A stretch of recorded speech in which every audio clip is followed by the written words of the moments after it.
Bonjour à tous. Petit point sur l'affaire haïtienne. Alors ça s'agite beaucoup à Port-au-Prince et à la Croix des Bouquets. Le président de la Fédération haïtienne de football, Monsieur Jean Bart, n'arrête pas d'attaquer et de s'égosiller. Enfin, bon, il répond pas à tout non plus, hein.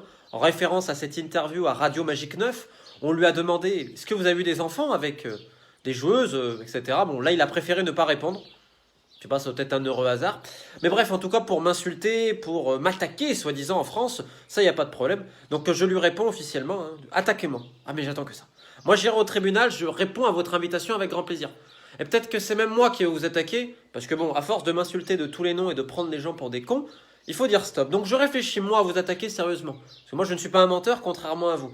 Il n'y a pas de complot, de racisme ou que sais-je. Il y a simplement une personne, et d'autres à la Fédération haïtienne de football, qui ont violé, qui ont quitté leur virginité à des enfants de 13, 14, 15 ans, et parfois plus en Haïti. Est-ce que c'est acceptable? Bah non. Et que ça soit en Haïti, en France, au Japon, c'est la même chose, parce qu'on parle d'enfants, et on ne touche pas aux enfants. Donc évidemment qu'on va aller au bout. Et d'ailleurs, j'annonce, hein, pour tous ceux qui ont peur, vous inquiétez pas, les publications arrivent en début de semaine. On a dû attendre un petit peu parce qu'il y a un processus légal, les droits de réponse, etc. Et tout. Donc vous inquiétez pas, ça arrive, hein. On a bien travaillé, on a même très très bien travaillé.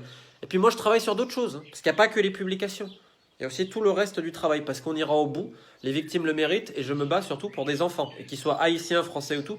Pour moi c'est la même chose. D'ailleurs j'annonce qu'après cette affaire-là, il y en a d'autres. Colombie, Gabon, j'espère également en France que j'ai un dossier, parce que les enfants, on ne les touche pas. Donc voilà, merci à tous pour votre soutien, et ne vous inquiétez pas en Haïti, on travaille sur l'affaire, et je terminerai juste en une chose. Dans cette affaire-là, le bourreau essaye de se faire passer pour la victime, et on dirait que la victime devient coupable. Il va falloir remettre les choses à l'endroit, et rappeler que le bourreau, un jour, il va payer. Bien sûr, quand il y aura la punition divine, il connaîtra sans doute les flammes de l'enfer, mais crois-moi, du nom de toutes les victimes que je connais, de toute leur famille, elles attendent qu'une seule chose, c'est que ces gens, parce qu'il n'est pas tout seul, terminent en prison, et qu'en prison, tout le monde soit au courant qu'ils ont violé des adolescents. Vous savez ce que c'est le destin des gens comme ça en prison?